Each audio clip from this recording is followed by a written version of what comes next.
El Señor esté con vosotros. Y con tu espíritu. Lectura del Santo Evangelio según San Mateo. Gloria a ti, Señor.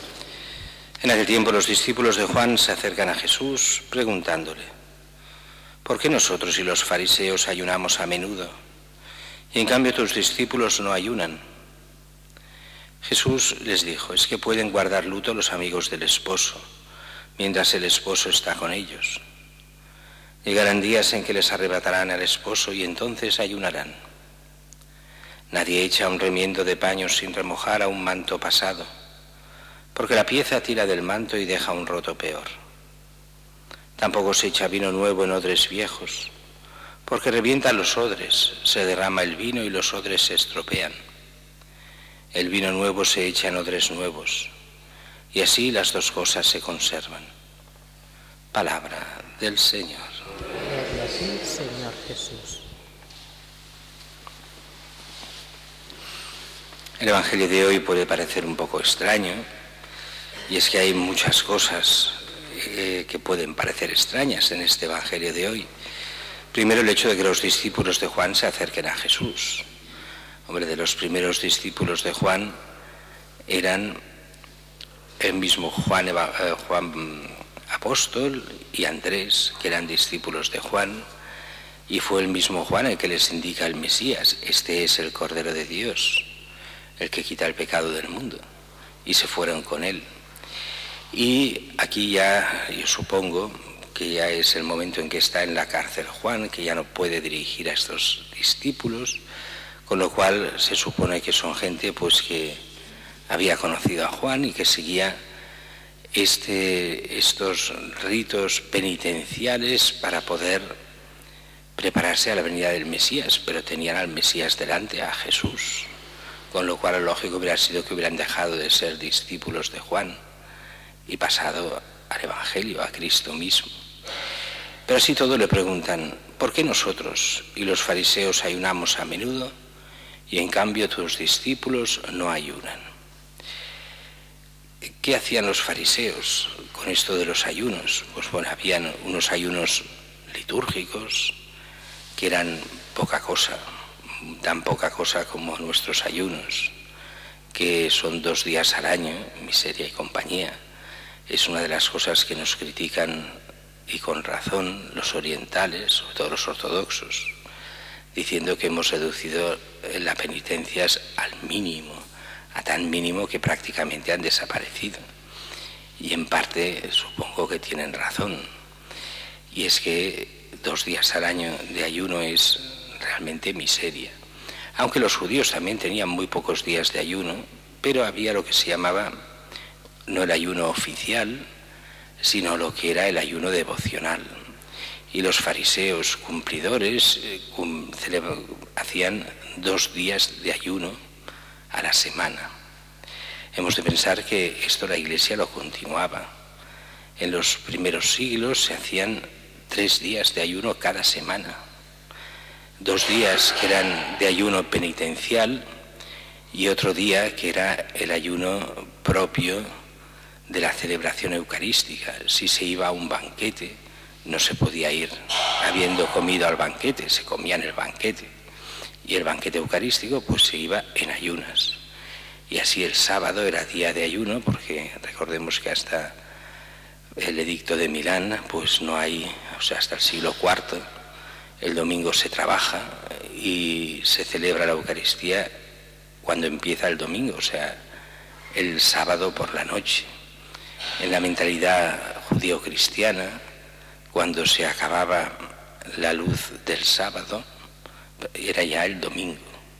De ahí las misas prefestivas, que en realidad son misas de vigilia, son las misas que tendrían que hacerse cuando ya es oscuro el sábado, porque ya son del domingo.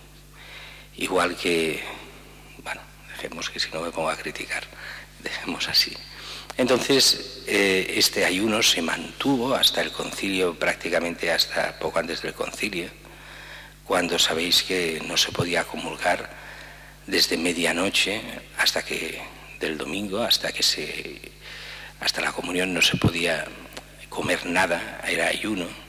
Después lo dejaron en 3 horas y ahora lo han dejado solo en 1 hora antes de comulgar. Bien, los ayunos también hoy son pequeñísimos. Miércoles de ceniza, Viernes Santo y los que quiera la gente a nivel devocional, pero a nivel obligatorio solo estos dos. Y entonces le preguntan a Jesús, si nosotros hacemos tantos, ¿por qué vuestros discípulos no ayunan? Nada. Bueno, nada se quiere decir a nivel devocional. Se supone que los ayunos litúrgicos sí que los hacían. Y Jesús responde de una forma muy extraña, que no creo que entendiesen nada en aquel momento, pero que bueno, a nosotros sí que nos sirve. Es que pueden guardar luto los amigos del esposo, mientras el esposo está con ellos. Llegará días en que les arrebatarán al esposo y entonces ayunarán. Bien, aquí introduce Jesús todo un tema que después desarrollará muy bien San Pablo como magnífico intérprete de Jesús. Esta relación donde Jesús es el esposo y la Iglesia es la esposa de Cristo, donde Jesús viene a redimir a toda la humanidad que es la Iglesia y que aquí está haciendo lo que es el Nuevo Testamento. Hay una reforma global, como si dijéramos, hasta ahora todo ha sido antiguo, era preparación a Cristo, ahora es la época de Cristo y Cristo nos da su Iglesia y en su Iglesia somos de Cristo y no es lo mismo el antes y el después. Cristo está presente no sacramentalmente, sino física, y más que física lo podemos ver. Cristo está con sus apóstoles y está haciendo la Iglesia. Pues bien, está el esposo y es el momento de fiesta, es el gran momento de la celebración de esas bodas. No se puede ayunar cuando hay fiesta, la presencia de Cristo lo llena todo. ¿Cómo se va a hacer penitencia en ese momento? Y ya llegará. Y será el momento en que arrebatarán al esposo. O sea, en el momento de la pasión y de la muerte de Cristo. Y después podemos entenderlo también a partir de la ascensión del Señor. Entonces sí, vendrán los momentos de ayuno. Y por eso la Iglesia establece este ayuno especialmente el Viernes Santo, el día de la pasión y muerte del Señor, el día en que nos arrebatan al Señor, y el miércoles de ceniza, que es el día en que empezamos todo el tiempo especialmente penitencial, el tiempo de Cuaresma, el tiempo de preparación a esta pasión, muerte y resurrección de Cristo. Así que mientras está el esposo no hay ayuno. O sea, mientras estaban los discípulos con Jesús en persona, no tenía sentido el ayuno. Ahora para nosotros ya sí tiene el sentido el ayuno. Y en el fondo el sentido del ayuno es darnos cuenta que Dios vale más que todo, incluso que la comida, y que se puede ayunar por Él. Hemos dicho 1000 veces que nuestro mundo desprecia el ayuno, lo desprecia como si fuese quién sabe qué, pero después, cuando es un ayuno medicinal o es un ayuno típico de estos tiempos de verano o de primavera más que de verano, para perder kilos, para hacer régimen y estas cosas, entonces es santo. Entonces el ayuno es perfecto, es magnífico. Si es por Dios es una tontería, si es por nuestro físico, por salud, por otras cosas, entonces la gente está dispuesta a cualquier ayuno. Para nosotros el ayuno real es aquel que se hace a escondidas, sin que te vean, sin que vean que no comes. Como diría Jesús, esos días que haces ayuno, lávate la cara, perfúmate, que nadie vea que ayunas, solo el Señor, porque lo haces por Él. Lo haces para hacer entender que Jesús lo vale todo, que Dios lo vale todo. Incluso vale nuestro ayuno, el renunciar a aquello que parece más necesario, la comida, sin pasarse, en el sentido de que lo hemos de hacer de forma que se pueda trabajar y hacer la vida más o menos normal. No se puede hacer ayunos exageradísimos, pero bueno, hoy no nos pasamos por allí, sino nos pasamos por el otro lado, más de no hacerlos que de hacerlos exageradamente. Pero en el fondo el texto de hoy lo que nos viene a decir con esto del paño sin remojar, que es el remiendo y el vino nuevo en odres viejos, es hay una mentalidad antigua y una mentalidad nueva. Lo que podríamos traducir diciendo hay un Antiguo y un Nuevo Testamento. El Antiguo preparaba a Cristo, el Nuevo es Cristo mismo.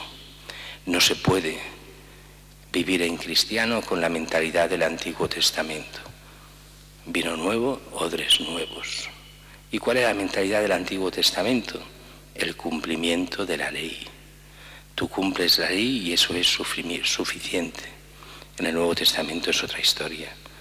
Tú has de conocer, amar y seguir a Cristo. Y entonces por el amor a Cristo sigue sus mandamientos, buscando en todo la voluntad de Dios. Ese es el Nuevo Testamento. Ya no vale el seguir normas y leyes, aquellas más de 700 leyes del Antiguo Testamento, sino que lo que vale es la gracia. Esto San Pablo lo explicará espléndidamente bien. San Pablo es el mejor intérprete de Cristo y lo hace muy bien y nos hace entender realmente dónde está la salvación y no está en el cumplimiento de leyes, sino en el amor a Dios, y en este amor a Dios y por la gracia cumplir entonces la voluntad de Dios que se muestra en el Evangelio, que se muestra en los mandamientos de Cristo.